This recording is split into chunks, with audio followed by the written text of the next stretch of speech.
ह्या व्हिडिओमध्ये मी बोलणार आहे की एक असं पोषक तत्व आहे त्याची कमतरता किंवा त्याची डेफिशियन्सी होणं हे खूप कॉमन आहे.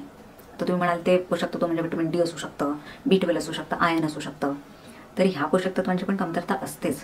पण त्या व्यतिरिक्त जवळजवळ 80 ते 90% लोकांना अजून एका खूप अशा प्रमुख पोषक तत्वाची कमतरता आहे आणि ते म्हणजे प्रोटीन्स, प्रथिने. बऱ्याच जणांच्या आहारामध्ये जे गरजेचं असणारं प्रोटीन्स नसतं आणि त्यामुळे बरेच आजार त्यांना होऊ शकतात आणि याची कल्पनाही त्यांना नसते.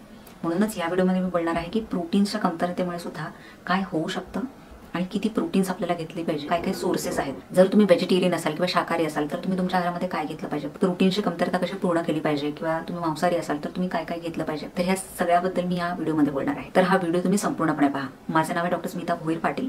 मी एक होमिओपॅथिक डॉक्टर, न्यूट्रिशनिस्ट आणि होलिस्टिक कॉस्मेटॉलॉजिस्ट आहे. प्रोटीन्सच्या कमतरतेची लक्षणं सांगण्याआधी मी एका पेशंटची स्टोरी तुम्हाला सांगणार आहे. सो आमच्याकडे एक पेशंट आलेले ज्यांचं वय 35 ते 40च्या दरम्यान असेल आणि त्यांना जो त्रास होता तो म्हणजे मसल्समध्ये पेन, म्हणजे त्यांच्या स्नायूंमध्ये खूप पेन व्हायचं, मध्ये मध्ये जॉईंट्समध्ये पेन व्हायचं आणि त्यांनी खूप डॉक्टरांना कन्सल्ट केलं. सो मोस्टली त्यांना पेन किलर्स असे मेडिसिन्स दिले जायचे. त्यानंतर काही लावण्यासाठी ऑइंटमेंट्स, ऑइल्स असे मेडिसिन्स दिले जायचे. या सगळ्या मेडिसिन्सनी त्यांना टेम्पररी आराम मिळायचा. जशी मेडिसिन्स बंद व्हायची तसे त्यांचे सिम्पटम्स किंवा त्यांची लक्षणं परत यायला सुरुवात व्हायची. काही डॉक्टरांनी त्यांना सप्लिमेंट्सही दिले होते, व्हिटॅमिन डी, B12 ह्याचे सप्लिमेंट्सही दिले होते. पण तरीसुद्धा जेवढं पाहिजे तेवढा त्यांना आराम मिळत नव्हता. त्यानंतर त्यांनी डिसाईड केलं की काही दुसरा प्रॉब्लेम असू शकतो, आपण फिजिओथेरपिस्टकडे जाऊया. तर फिजिओथेरपिस्टकडे सुद्धा ते गेले होते, पण त्याने सुद्धा फारसा काही आराम त्यांना मिळाला नाही. मग त्यांनी डिसाईड केलं की एकदा आपण होमिओपॅथिक मेडिसिन्स किंवा आपण बाकी डाएट न्यूट्रिशन संदर्भात काहीतरी कन्सल्ट करून बघूया. म्हणून ते आमच्या पीएचडी क्लिनिकमध्ये आले होते. सो आमच्या क्लिनिकमध्ये जेव्हा पण पेशंट्स येतात तेव्हा आम्ही त्यांचं एक डिटेलमध्ये मेडिकल हिस्ट्री घेतो, ज्यामध्ये त्यांच्या आजाराबद्दल माहिती विचारतो, स्ट्रेस लेवलबद्दल विचारतो आणि सोबतच त्यांच्या आहाराबद्दल सुद्धा विचारतो.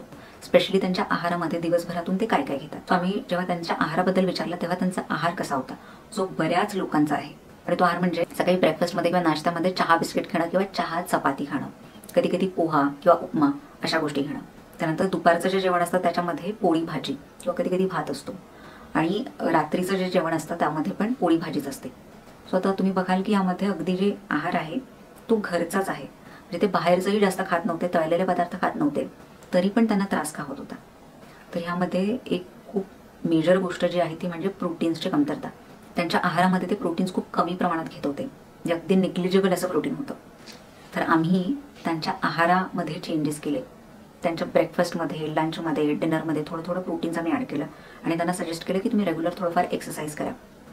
सो ह्या जे काही थोडे चेंजेस पण आम्ही केले त्याने पण त्यांना आराम मिळायला लागला. त्यांना पेन किलर्सची गरज नंतर लागली नाही. सो या छोट्याशा चेंजेसमुळे पण त्यांना त्यांच्या आजारामध्ये किंवा दुखण्यामध्ये खूप फरक दिसून आला. ते कशामुळे झालं, फक्त आहारामध्ये थोडंफार चेंजेस करून का बरं वाटलं. त्याचं कारण आहे की आपले मसल्स, आपले जे काही स्नायू आहेत त्यासाठी प्रोटीन्स आवश्यक आहे. आपले स्नायू ॲक्च्युली एक प्रकारचं प्रोटीनच आहे. सो आपल्या स्नायूंना स्ट्रॉंग बनवण्यासाठी किंवा आपल्या मसल्सला स्ट्रेंथ देण्यासाठी आपल्याला प्रोटीन्स रेग्युलरली घेणं गरजेचं आहे. त्यानंतर प्रोटीन्सची बरीच कार्य आहेत, ती आपण वन बाय वन बघूया. पहिलं तर आपल्या शरीरामध्ये जे काही रिपेअर प्रोसेस होते, म्हणजे रिकव्हरीची जी प्रोसेस होते त्यासाठी प्रोटीन्स गरजेचं असतं. सो रिकव्हरीची प्रोसेस म्हणजे काय, तर आपल्या शरीरामध्ये सेल्स जे आहेत, नवीन नवीन सेल्स सतत बनत असतात आणि हे नवीन सेल्स बनण्यासाठी आपल्याला प्रोटीन्सची गरज असते. तर जर तुम्ही प्रोटीन्स व्यवस्थित घेतले नाही तर ही रिकव्हरी किंवा रिपेअरची प्रोसेस व्यवस्थित होणार नाही आणि मग तुम्हाला काही ना काही आजार होत राहतील. कारण जर जुने सेल्स शरीरामध्ये खूप अति काळासाठी राहिले तर शरीरामध्ये सूज येणं किंवा आजार होणं हे होऊ शकतं. त्यानंतर जसं आपण पाहिलं की नवीन सेल्स बनण्यासाठी प्रोटीन्सची गरज असते. म्हणूनच इम्युन सिस्टम पण वीक होते, कारण जेव्हा पण आपल्याला इन्फेक्शन होतं तेव्हा आपली इम्युनिटी फाईट करत असते. आपल्याला अलर्जी होते तेव्हा पण आपली इम्युनिटी फाईट करत असते. तर तुमची इम्युनिटी वीक होऊ शकते, कारण नवीन सेल्स बनत नाही. आपल्या शरीरामध्ये अँटीबॉडीज बनल्या पाहिजे जेणेकरून इन्फेक्शनला आपली बॉडी फाईट करते. आणि जर प्रोटीन्सची कमतरता असेल तर बॉडी व्यवस्थित फाईट करणार नाही आणि सतत तुम्हाला इन्फेक्शन होईल, इम्युनिटी वीक होईल. त्यानंतर आपल्या शरीरामध्ये डायजेस्टिव्ह एन्झाईम्स म्हणजे पचन व्यवस्थित होण्यासाठी पण काही एन्झाईम्स बनत असतात आणि ते बनण्यासाठी सुद्धा आपल्याला प्रोटीन्सची गरज असते. आपले हॉर्मोन्स बनतात त्यासाठी सुद्धा आपल्याला प्रोटीन्सची गरज असते. तर शरीरामध्ये अशा बऱ्याच काही ॲक्टिव्हिटीज होतात किंवा बऱ्याच अशा गोष्टी बनत असतात, त्यासाठी आपल्याला प्रोटीन्सची गरज असते.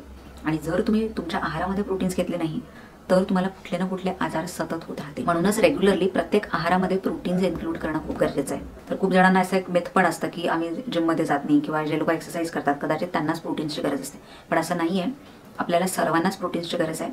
आणि जे काही क्वाड प्रोटीन आहे, म्हणजे जर तुम्ही कुठल्याही ॲक्टिव्हिटीज नसतील तुमच्या किंवा खूप माइल्ड ॲक्टिव्हिटीज असेल, थोडंफार चालणं असेल, तर आपल्या बॉडीच्या 0.8 मिलीग्रॅम पर kg बॉडी वेट एवढं प्रोटीन्स आपल्याला गरजेचं असतं. म्हणजे 0.8 मिलीग्रॅम पर kg. एवढं प्रोटीन्स तरी आपण रेग्युलरली घेतलं पाहिजे. पण जर तुमच्या ॲक्टिव्हिटीज खूप असतील किंवा तुम्ही व्यायाम करत असाल तर मग ती प्रोटीन रिक्वायरमेंट वाढत जाते. 1 मिलीग्रॅम किंवा 1.2 मिलीग्रॅम, जे ॲथलीट असतात त्यांना 1.5 मिलीग्रॅम किंवा इव्हन 2 मिलीग्रॅम पर केजी बॉडी वेट पण असतं. तर जशी जशी बॉडीची रिक्वायरमेंट असते तसं तसं प्रोटीन्सचे इंटेक वाढवायला लागतं. आणि प्रत्येकाची प्रोटीन रिक्वायरमेंट ही वेगळी असू शकते. आजारी माणसांसाठी वेगळी असते, जे काही प्रेग्नंट फिमेल्स असतात त्यांची वेगळी असते, लहान मुलांची वेगळी असते. तर असे वेगळी वेगळी प्रोटीन रिक्वायरमेंट आहे. पण एक बेसिक जे आहे ते म्हणजे 0.8 किंवा 1 मिलीग्रॅम पर केजी बॉडी वेट एवढं प्रोटीन्स तरी तुम्ही घ्यायलाच पाहिजे.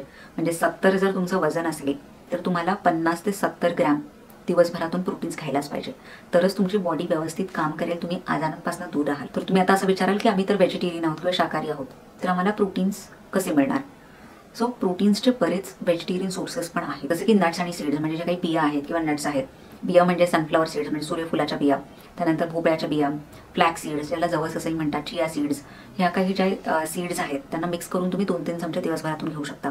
नट्समध्ये जे बदाम आहेत, काजू आहे, अक्रोड आहे, हे नट्स तुम्ही भिजवून 4 ते 5 असे रेग्युलरली घेऊ शकता. त्यानंतर कडधान्य आहेत, डाळी आहेत, ह्यामध्ये सुद्धा प्रोटीन्स भरपूर असतं. तर तुम्ही रेग्युलरली कुठल्या ना कुठल्या प्रकारचं कडधान्य घेतलं पाहिजे.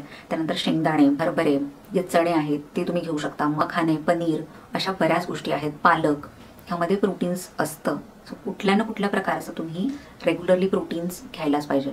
सो जसं ब्रेकफास्ट, लंच आणि डिनर तिन्ही आहारामध्ये प्रोटीन्स असले पाहिजे. म्हणजे दुधाचे पदार्थ आहेत, म्हणजे पनीर, चीज किंवा दही, यामध्ये सुद्धा प्रोटीन्सचं प्रमाण असतं.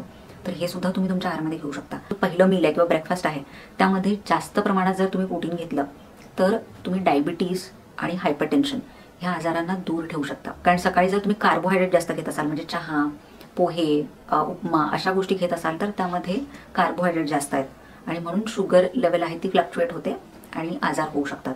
पण जर तुम्ही प्रोटीन्स आणि हेल्दी फॅट्स सकाळी घेतले तर ब्लड शुगर नियंत्रणात राहते. डायबिटीजसारखे आजार होण्यापासूनही स्वतःला प्रिव्हेंट करू शकतो. त्यानंतर जर तुम्ही नॉन व्हेजिटेरियन असाल तर मग भरपूर ऑप्शन तसेही आहेत. तुम्ही अंडी खाऊ शकता, मासे, चिकन अशा गोष्टी रेग्युलरली घ्यायला पाहिजे. जर तुम्हाला चिकन किंवा रेड मीट आहे ते जर रेग्युलरली घ्यायचं नसेल तर तुम्ही मासे आणि अंडी हे रेग्युलरली घेऊ शकता. ब्रेकफास्टमध्ये रेग्युलर जर तुम्ही एग्स खाल्ले तर इम्युनिटी व्यवस्थित राहते आणि हेल्दी फॅट्सही आपल्याला त्यातून मिळतात.